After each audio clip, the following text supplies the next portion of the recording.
your host, Ren'ee.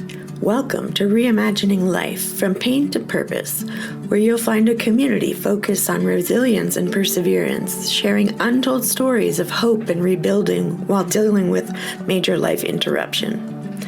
This podcast is made by and for people in the process of reimagining their lives. We're here to raise the voices of those who often suffer in silence, living with chronic pain and/or disability. This space is for you. We encourage you to get involved. So stick around and let's jump right into the next episode. Welcome to episode 15, where we explore the power and impact one advocate can have. Today, we'll be speaking with Ren'ee, a woman with no fear, who went all in on her passion project. Ren'ee wears many hats. She's an activist, an advocate, producer, interviewer, writer, mother, and grandmother. Ren'ee does not have a disability, but wanted to advocate for people who do. She became very interested in people living with blindness or low vision, and it became her passion to educate people about what it's like to live with blindness. For the next 23 years, Ren'ee has advocated for people who are blind and visually impaired through the TV show called Cooking Without Looking, the only TV show which featured people who are blind and visually impaired. The show aired on PBS in South Florida. On the show, blind people prepared their favorite recipes and spoke frankly about their living as people with blindness. In 2018, she began the Cooking Without Looking podcast, which went one-on-one with people who are blind and visually impaired to hear their stories of what it's like to live without sight and the challenges they've had to overcome. They also share their favorite recipes. Ren'ee previously worked at CBS as press and public relations manager, spokesperson, associate news producer, and assignment editor. She's a 2-time Emmy nominee. So let's hear more about her journey.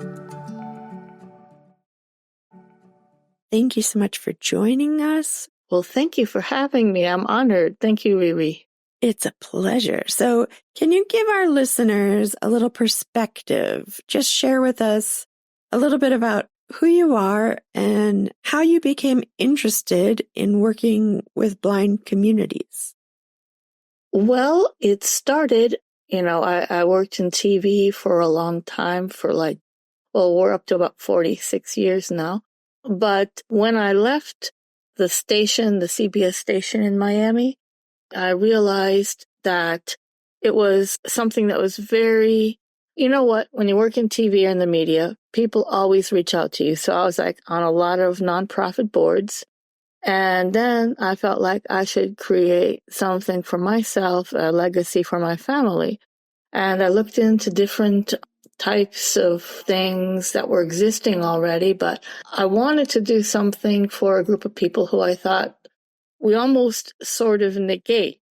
So I looked into blindness, and I was going to do blind babies and blind children. And thankfully, I found that it's a very small part of our population. About 3% of the people are born blind. But then we've got the baby boomers who are into macular degeneration.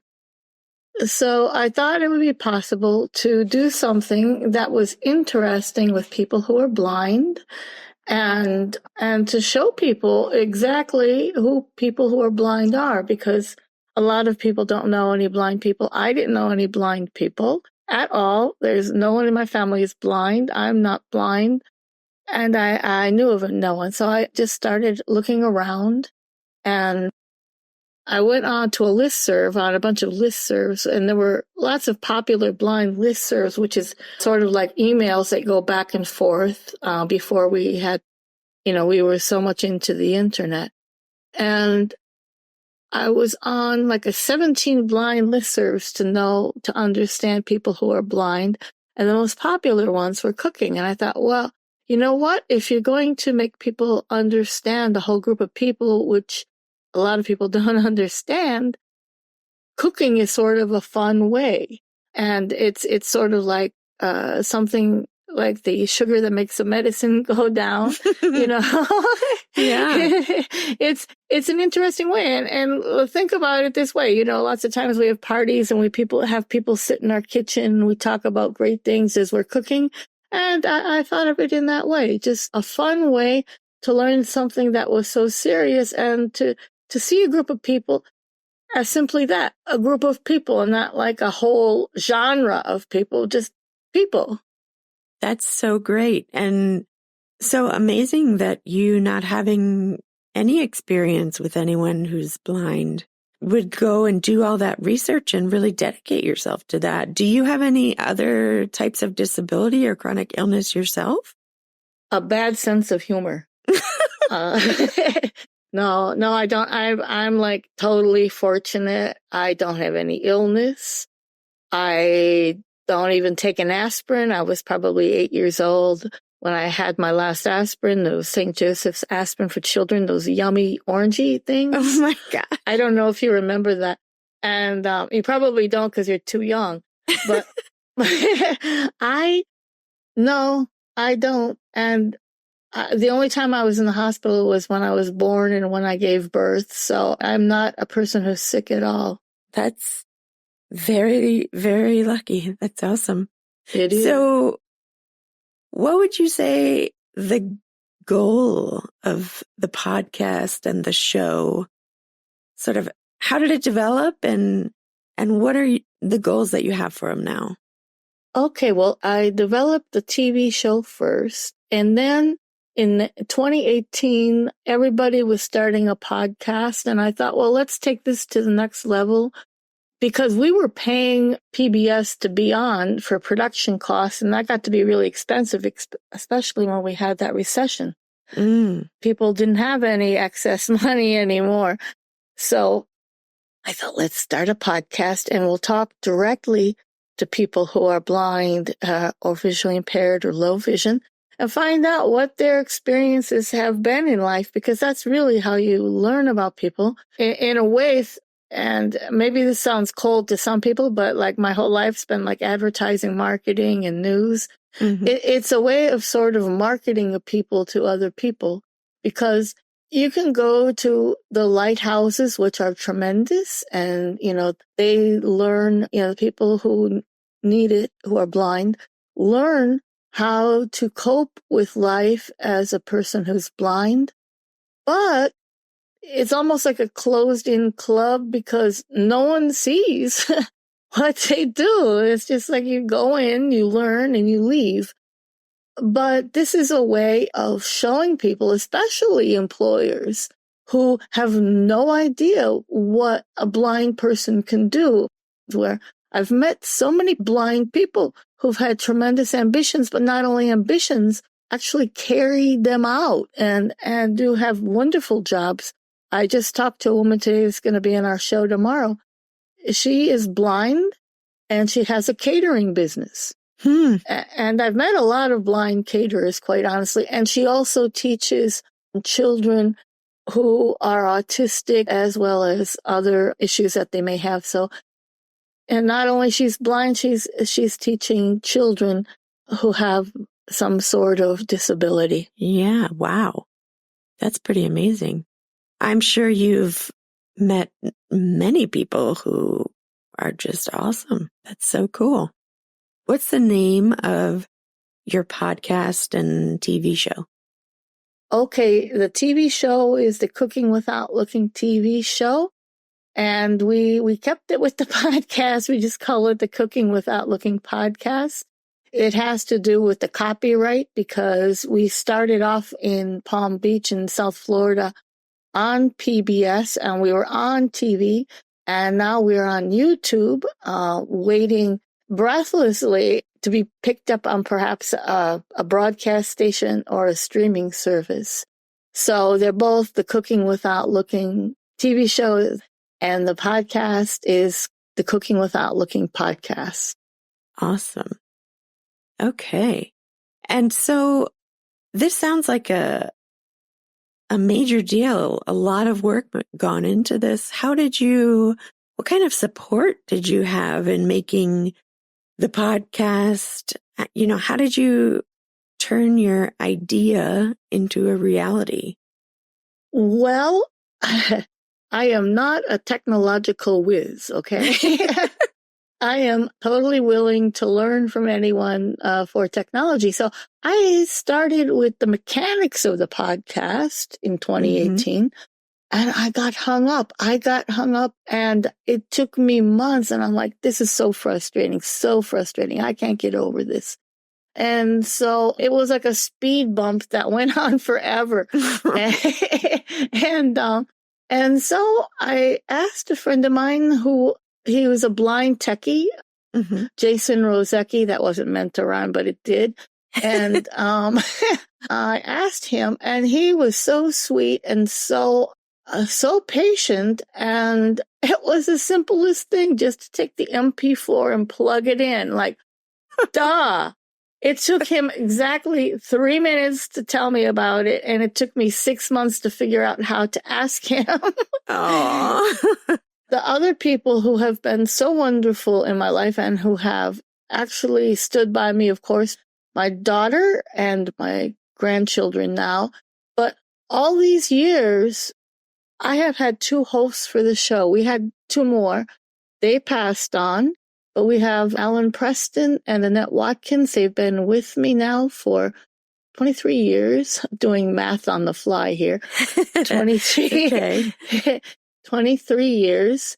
And we're nonprofit, but none of us get paid for this. We all do it out of love and a mission, on to change the way we all see blindness.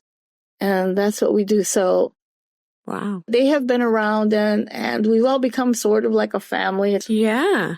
All these people have dedicated years of their life and time. That's incredible. And their experience, because I don't have that experience. I learn every single day from people who, like society may not even think of them in a lot of ways, but I have my whole existence. That's my life. I wake up and this is what I talk about.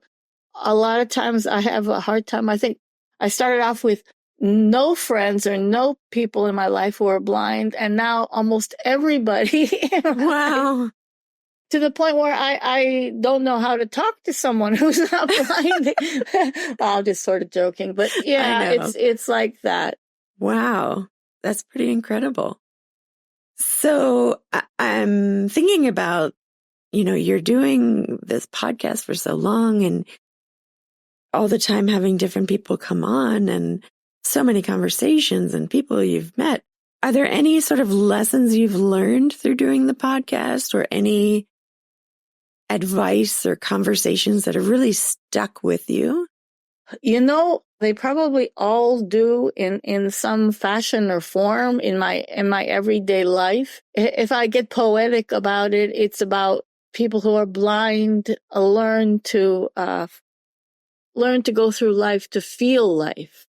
And if anything I can learn from is to feel life around you. Don't ever stop feeling and touching and enjoying life.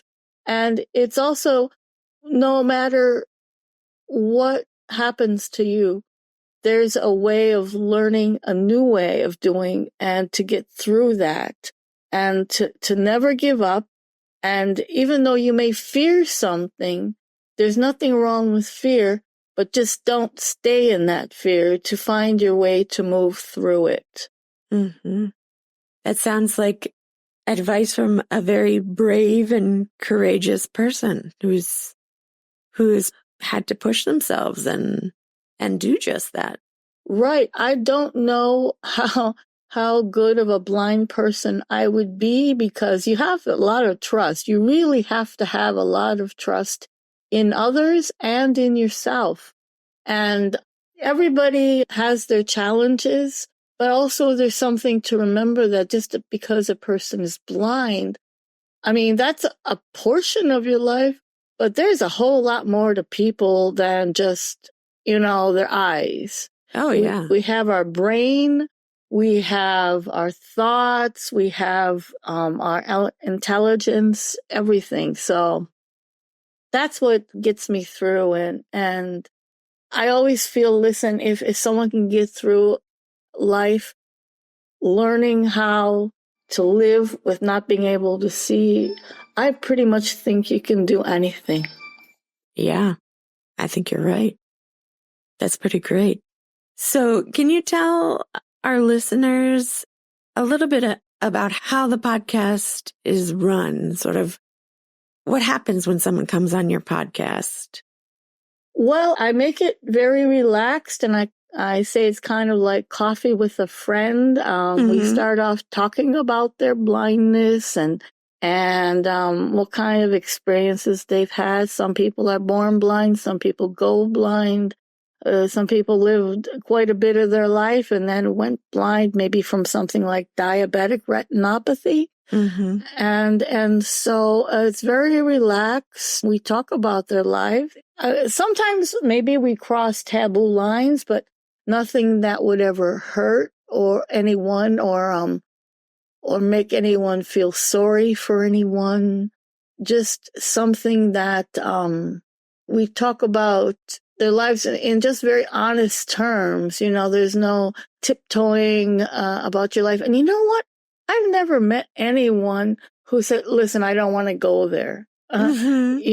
People are always really willing to educate about life as a person who is blind. Then a lot of the people, of course, love to cook. And so they come on, they share a recipe and their tips with it.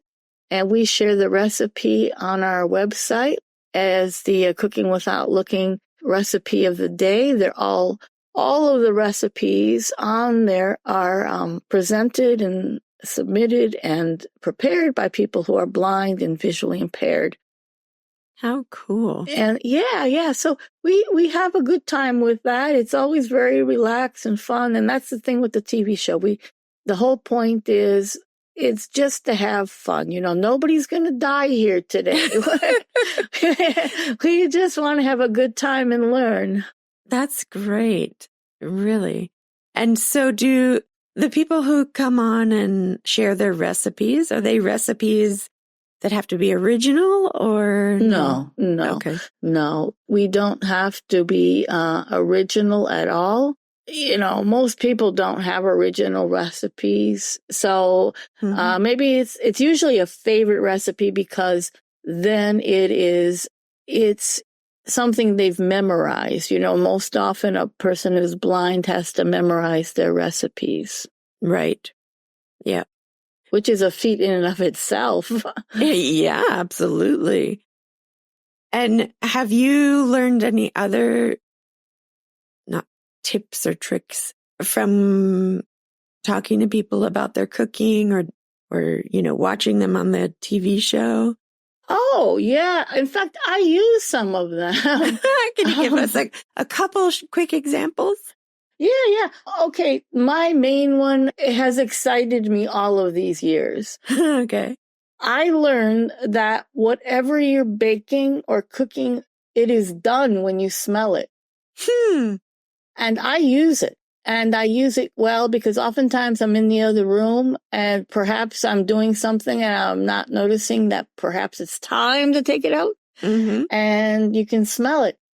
The other fun way I know is have you ever tried to cut an onion and that darn thing just rolls back and back and back and back?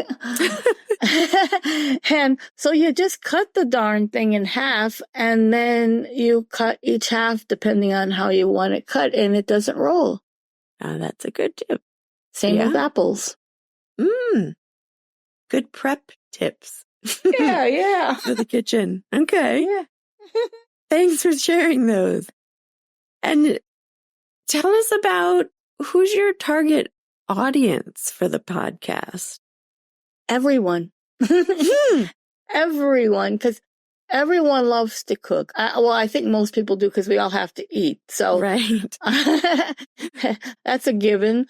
So we reach everyone. Like even on the TV show, we had people from the age of 9 through 80 something.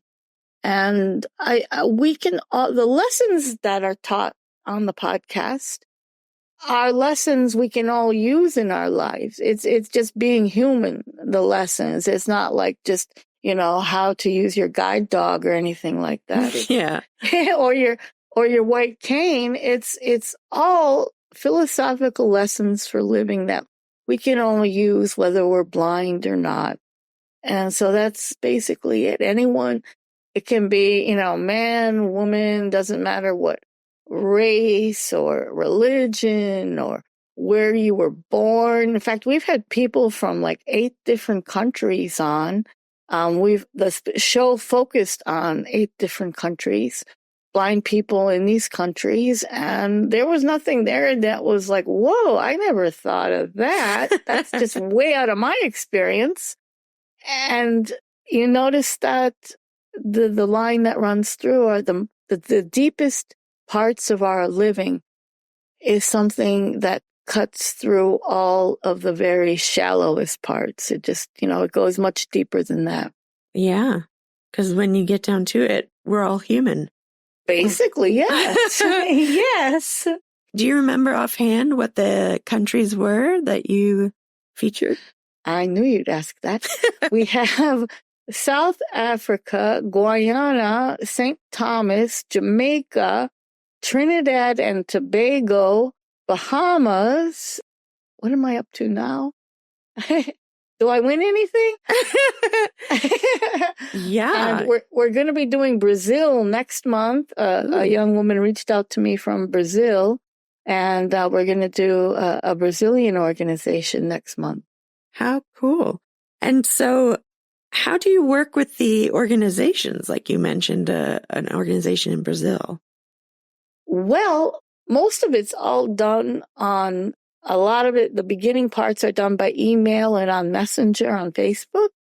And then, it's just Zoom. We use Zoom, and the coolest thing about Zoom is to get all over the world with that. So we go back and forth. As in the case with Brazil, we need to have someone who speaks English, and she speaks English, as well, of course, as Portuguese. Yes, thank you for that.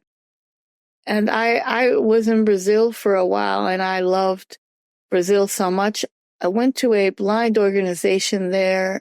It was one of the first blind organizations. It's called Lara Mara, something like that. I hope I say it right.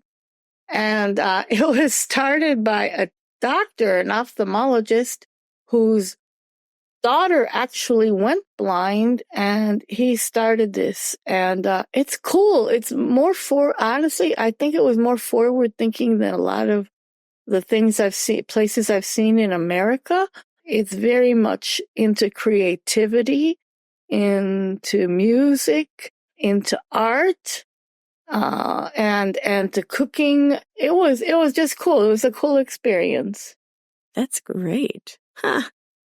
I'll have to tune in and learn about Brazil. That's exciting. I felt so good there. It's just a very spiritual, calm place. Nice. So how do you find the people who come on your show? They pop out of the woodwork. Most often I don't have to ask, because I'll be promoting our podcast, and I go on Facebook and I promote it all over the place and to all sorts of blind groups from around the world, and they pop out and say, hey, can we be on? And honestly, it's been this way all of these years. I've never gone like, oh my God, I don't know how I'm going to find someone. And there was one man in the very beginning, he was in our studio audience, and he was live. Of course, he was live, but I mean, he was in our live studio audience. And he said, I always wanted to be on TV since I was very little and to cook, but I thought because I was blind, no one would let me on. And he just felt so good to be on, just because, he thought that was something he could never do. That's so cool. Wow. That's pretty amazing that you were able to give him that opportunity. That's awesome. And, there was another lady in one of our other studio audiences. She said that she had gone blind like 7 months before. And she said that she had always cooked, but when she went blind, she was afraid to go back in the kitchen, which is sort of common.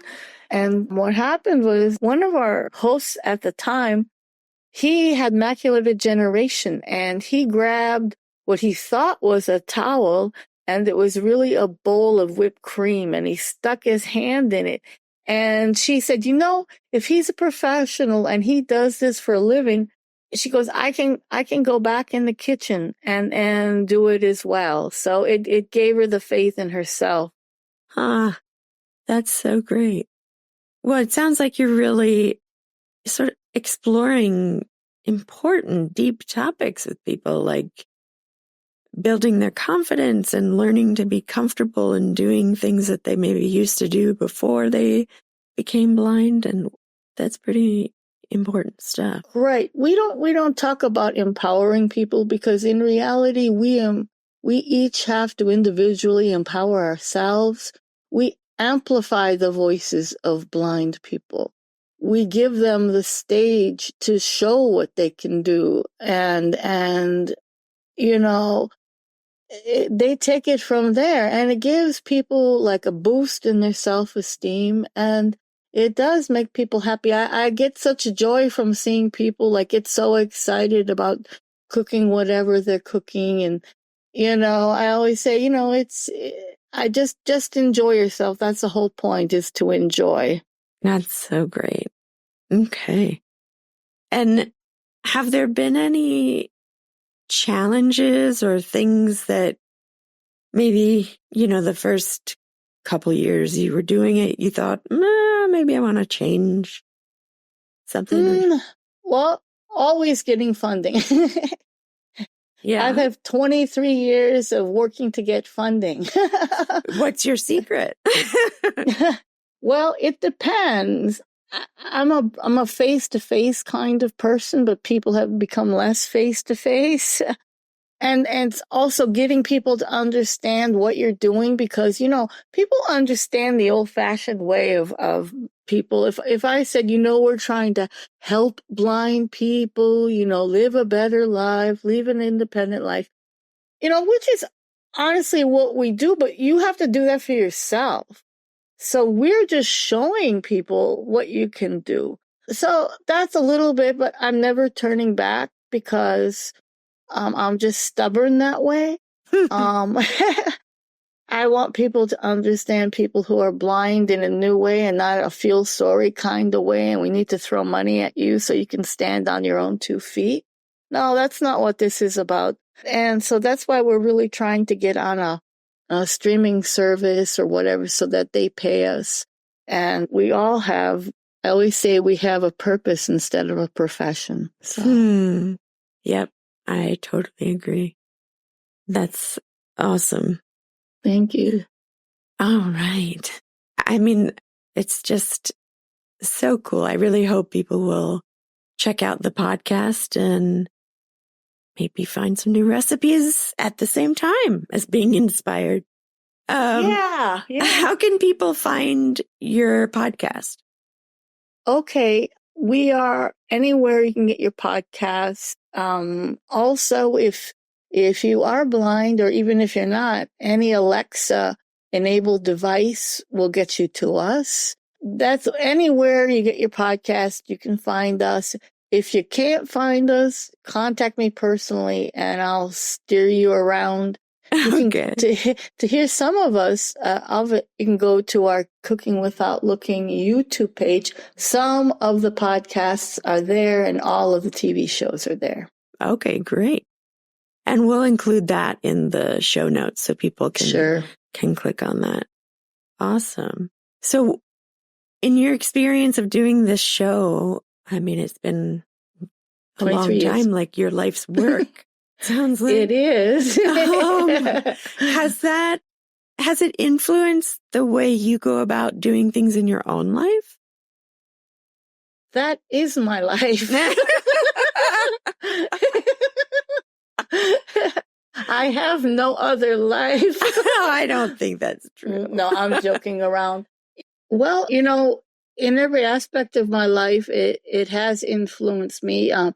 It's basically not, don't give up. Don't give up. No matter what, there's a way through it. There's a way over it. There's a way under it, whatever you need. Really, it's always been a funding issue. But then I found ways around that too. Part of the reason for the podcast and for the TV show on YouTube, by way of Zoom, because, we've reached people and countries and around the United States that we would have never reached before. And we didn't need a big cache of money. We just needed creativity. And that's where Sylvia Stinson Perez came in. She had suggested during the pandemic that we do it by way of YouTube and Zoom and everything. And we did, and it's been wonderful. It's just cool how we can now all reach people around the world, and you don't have to have a big bankroll of money to do it. You can just talk to anyone. I know. It's fabulous. Yeah, it's just so great. And right before the pandemic, we were planning on going to South Africa and shooting at the Cape Town Society for the Blind. And then the pandemic came and they shot it for us and they came on. And you always have to work with time differences, which is not a biggie. You pull out your first grade math and deal with it. That's on our YouTube channel too. So they were so sweet. They made very typical South African foods. And I think, one of the things with food is it always brings people together. No matter what country you're from, no matter what background you're from, you pull out some good food, and good food is good food in any language. And they made something that looked to me like what my mom used to make it, my grandma used to make it. It's they call it grandma in a blanket, but isn't that cute? That is the cutest name. Yeah. Well, it translates into granny in a blanket.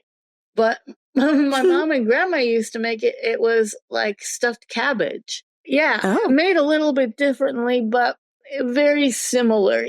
And that's also to remind all of us how very similar we are. If you go from food country to country, food to food, you can see how things are very similar, thought out. We just, ingredients are different, spices are different, whatever. But it's all very similar. Now we've come to our rapid fire 5 for 5 questions. Please answer honestly and quickly, whatever comes to mind. Okay, so what's your favorite sound? The ocean. Yep. What's your favorite word? Love. And how about favorite guilty pleasure? Chocolate. You're good. You're right on it. And what's something you've learned that you wish other people would understand? Just to understand one another. Talk to one another to understand. And the last one, what advice would you give to an 18-year-old you? Oh, you're going to make me cry. Don't give up. Yeah. Don't give up. That's good for all of us. Yeah, absolutely. Okay. See, you completed the 5 for 5. Congratulations. Do I win a prize? Yep, it's in the mail. So those are all my questions. Is there anything else you wanted to add or to say? Oh, you gave a great interview. It pretty much covers everything. Oh, thanks. It's been a pleasure having you on, and I look forward to learning many more recipes. Thank you so much. This episode highlighted the importance of reaching your interests and really putting yourself out there to learn from people from all walks of life. Ren'ee reached incredible heights as she developed her TV show and then podcast. She understood that there needed to be something in common with the audience for them to more easily relate to the individuals on her show. She realized that everyone has to cook or get their food from somewhere, so why not talk about their favorite foods and learn more about them as people along the way. This relaxed style made people on her shows easy to relate to and connect with. These people living with blindness are just like you and me, and could be your neighbor down the street. Ren'ee's sense of humor and ability to laugh with her guests on the podcast drew listeners in. Ren'ee has made quite an impact, creating a nonprofit to help with funding for the show, and she's always open to new ideas and suggestions. As a person who knew no blind people when she started researching blindness and how to become an advocate, now she laughs that almost everyone she knows is blind. Ren'ee and her team's dedication is never-ending and infectious. Ren'ee serves as a great example of what a person can learn when they dedicate themselves, and just how much they can achieve and how they can truly bring people together. Imagine what kind of society we'd be if more people were like Ren'ee and dedicated themselves to learning, educating others, and showing that people are a lot more similar than different. Thanks for listening to Reimagining Life from Pain to Purpose. We're always interested to hear your feedback and questions. So leave a review and drop us a note at reimagininglifepodcast@gmail.com or find us on Facebook or Instagram. We hope you'll tune in for the next episode.